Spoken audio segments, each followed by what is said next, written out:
اس لیے آج مدارس اسلامیہ کا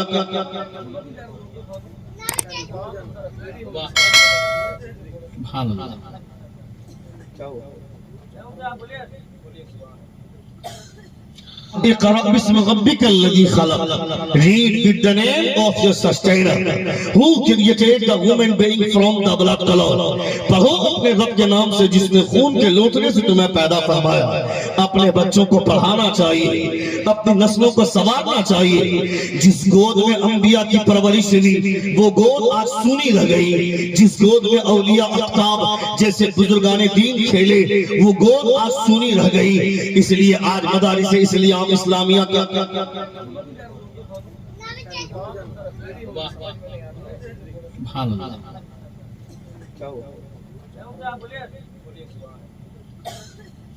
سنیں گے تھوڑی دیر. کتنے لوگ سننا چاہتے ہیں ذرا ہاتھ اٹھا کر کہیں یا رسول اللہ, اور ایک بار کہیں یا حبیب اللہ. یہ ہوا میں ہماری عوام کی سب سے بڑی بے وقوفی ہے آج کی تاریخ میں, آج کے ڈیٹ میں. جس سے دین سیکھیں گے, جس سے دین سمجھیں گے, ان چیزوں پہ لوگوں کی توجہ کم ہے. لوگ توجہ نہیں دیتے. شاعر شعر پڑھتا ہے, نعت پڑھتا ہے تو مجمع سے اشارہ ہوتا ہے, فرمائشیں ہوتی ہیں. اس ٹائپ کے وی آئی پی قسم کے لوگ جو جلسوں میں آتے ہیں اور ان کی جانب سے جو فرمائشیں ہوتی ہیں جلسوں میں شعرا کے لیے کہ ایک کلام اور پڑھیے, 2500 بار وہ کلام سن چکے ہوتے ہیں, پھر بھی اسٹیج سے فرمائش ہوتی ہے اور مجمع سے فرمائش ہوتی ہے ایک کلام اور پڑھیے. بعد میں پوچھا جائے گا اس کا ایک شعر سنا دیجئے تو ایک شعر سنانے کی ہمت کسی میں نہیں ہوگی. مگر ایک گھنٹے کی تقریر مگر میں نے کسی ایک حدیث کو کوٹ کر کے آپ کے سامنے پیش کیا کہ مصطفیٰ جان احمد فرماتے ہیں کہ کبھی بھی کھڑے ہو کر کے پانی مت پینا, مر جائیں گے آپ کو یہ حدیث یاد رہے گی, شریعت کا یہ مسئلہ یاد رہے گا.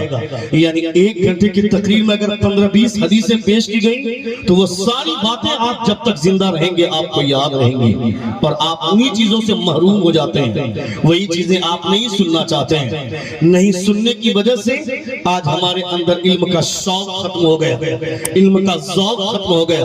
میرا بیٹا رات بھر فلمیں دیکھتا ہے, میرا بیٹا رات بھر فیس بک چلاتا ہے, ہمارا بیٹا 10 سال 15 سال کی عمر میں میرے گھر کے ہی چبوترے میں بیٹھ کر پنڈے میں بیٹھ کر پب جی کھیلتا ہے, فری فائر کھیلتا ہے. اسے کون ٹوکے گا؟ وہ بیٹا اگر رات کے 12 بجے گھر لوٹتا ہے تو کون اس کا ضمیر تھام کر کے روکے گا کہ اتنی رات گزر گئی, کہاں چلا گیا تھا, کس کے ساتھ گھوم رہا تھا؟ پوچھنا چاہیے تھا ایک باپ کو, مگر یہ کون باپ پوچھے گا؟ جو باپ عشاء کی نماز پڑھ کر گھر لوٹتا ہو اور اپنی بیوی بچوں کے ساتھ بیٹھ کر رات کا کھانا کھاتا ہو, وہ باپ یہ ہمت کر پائے گا کہ اپنے بیٹے سے پوچھے گا. مگر جو باپ خود چوراہے پہ کھڑا ہو کر لڑکیاں تارے گا, کیرم بورڈ کھیلے گا, لوڈو کھیلے گا اور اپنے آوارہ دوستوں کے ساتھ آوارہ بازی کرے گا, آوارہ گردی کرے گا, اسے ہمت ہی نہیں ہوگی اپنے بیٹے کو پوچھنے کی. یہ ہمت تو اس باپ کو ہوگی جس باپ کا کلیجہ زندہ ہوگا, جس باپ کے احساسات زندہ ہوں گے. میرے سماج کا پورا گھرانہ, ہمارا گھرانہ دلدل میں ڈوب گیا, گناہ کے دلدل میں ڈوبتے جا رہے ہیں. ہم یہاں تک دھستے جا رہے ہیں مگر ہمیں احساس تک نہیں. ایک گھر میں اگر 3 کمرے ہیں, شوہر الگ کمرے میں سوتا ہے, شوہر اور بیوی دونوں الگ کمرے میں سوتے ہیں, بیٹا الگ کمرے میں سوتا ہے, بیٹی الگ کمرے میں سوتی ہے. ان تینوں کمرے میں سے کسی کمرے سے قرآن کی تلاوت کی آواز نہیں آتی ہے. ہر لڑکا یعنی بیٹا اپنے کمرے میں رہ کر کے وہ فیس بک چلاتا ہے, لڑکی اپنے کمرے میں رہ کر وہ واٹس ایپ چلاتی ہے. ماں باپ دوسرے کمرے میں الگ بیٹھے ہوئے ہیں, الگ سو رہے ہیں. ان کے موبائل میں بھی فلمی گانے کی آوازیں آتی ہیں. یعنی جس گھر سے قرآن کی تلاوت کی آواز آنی چاہیے تھی, جس گھر سے سجدوں کی روشنی پھوٹنی چاہیے تھی, اس گھر کو ہم نے سینما گھر بنا دیا, اس گھر کو ہم نے فلمی گھر بنا دیا. جس ماں کا کلیجہ مرا ہوا رہے گا اس کا بیٹا صوم صلات کا پابند ہو جائے گا. یہ تصور مت کرنا. اسی لیے تو میری بیٹیاں تباہ ہو رہی ہیں, اسی لیے تو میری بیٹیاں برباد ہو رہی ہیں. کوئی لڑکی فاطمہ نام کی دوست کے ساتھ بھاگ رہی ہے, عائشہ نام کی لڑکی کسی راجپوت کے ساتھ بھاگ رہی ہے, مریم نام کی لڑکی کسی برہمن کے ساتھ بھاگ رہی ہے. کس بنیاد پر؟ اس کو ہم نے نام تو دے دیا فاطمہ, مگر فاطمہ کا کیریکٹر نہیں بتایا. ہم نے نام تو دیا بچی عائشہ، مگر عائشہ کی کہانی نہیں سنائی. ہم نے نام تو دے دیا مریم، مگر مریم کا کیریکٹر نہیں بتایا. اسکول میں پڑھنے والی بچیاں جس کا نام فاطمہ ہے، جس کا نام مریم ہے، جس کا نام عائشہ ہے، وہ دن بھر اسکول میں رہتی ہے.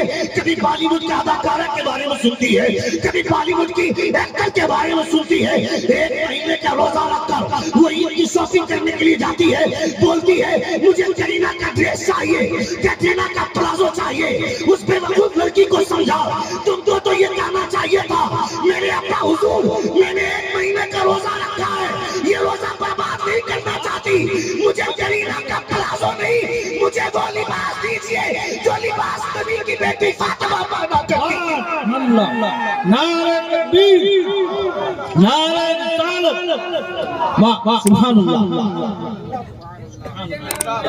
بہت اچھے، سبحان اللہ، یا رسول اللہ، زندہ باد، زندہ باد. اے بابو، اے کیمرہ والا، تم کو جانا ہے جلدی تم جاؤ یہاں سے. بہت اچھے. یہاں مجھ سے بڑا کوئی نہیں ہے. میرا باپ بھی میرے سامنے ہوتا تو مجھ سے چھوٹا ہے، اس لیے کہ میں اس وقت وہ کر رہا ہوں جو مصطفیٰ کیا کرتے ہیں. واہ واہ سبحان اللہ، بے شک. تمہارے جیسے لوگوں کو میں کیا ویلیو دوں؟ سامنے بیٹھ کر میری تقریر آدھے گھنٹے ہوئی تم بات کر رہے تھے. واہ واہ واہ، اس جلسے کا مقصد کیا ہے؟ ایسے ہی تو چاروں طرف سے مخالفت ہو رہی ہے کہ حضور کا مدرسہ نہیں ہونے دیں گے، جہاں پہ مصطفیٰ جان احمد کی شہزادیاں پڑھیں گی، نبی کون صلی اللہ علیہ وسلم کا کلمہ پڑھنے والی بیٹیاں پڑھیں گی. اس مدرسے کو کوئی روک سکتا ہے کیا؟ دنیا چاہے لاکھ مخالفت کرے مگر ادارہ قائم ہونا ہے تو ہو کر رہے گا انشاءاللہ. واہ سبحان اللہ، بے شک.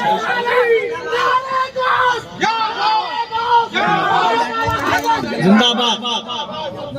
اللہ رب العزت کا لاکھ لاکھ شکر احسان ہے کہ اگر کسی نے اپنا قدم آگے بڑھایا ہے تو اس کا حوصلہ بڑھانا چاہیے، اس کا سپورٹ کرنا چاہیے.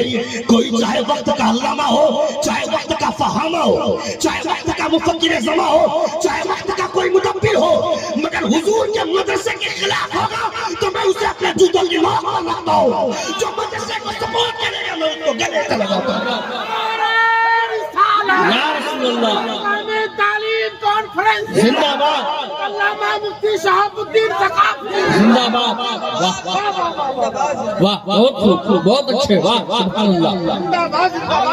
نبی کون صلی اللہ علیہ وسلم کی تعلیم کو بڑھانا ہے. مصطفیٰ جان رحمت صلی اللہ علیہ وسلم کی تعلیمات بڑھنی چاہیے.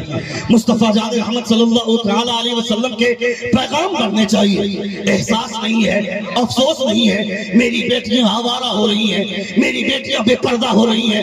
کالج میں پڑھنے والی بیٹیاں جو اسکول میں جا کر پڑھتی ہیں، کالج میں پڑھتی ہیں، جب اس سے کہا جاتا ہے برقع پہنو، جب اس سے کہا جاتا ہے نقاب پہنو، کہ یہ بے وقوف اور آوارہ لڑکیاں بولتی ہیں یہ ماڈرن دور ہے.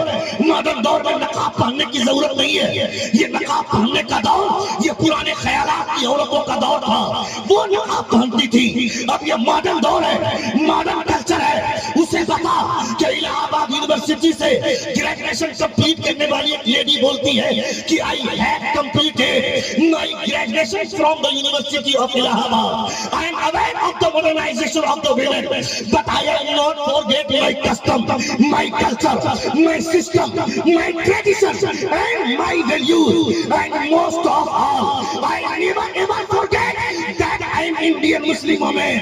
عورت چاہے جتنا بھی ماڈرن ہو جائے، وہ عورت چاہے جتنی بھی آزاد ہو جائے، وہ عورت ہی رہے گی.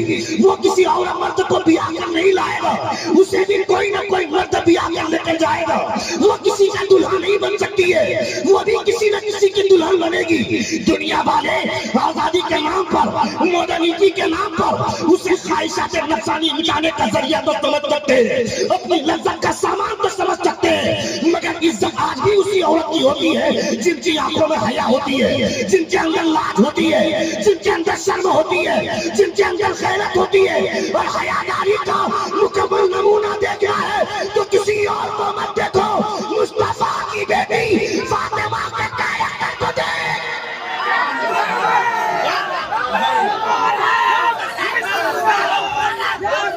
واہ سبحان اللہ.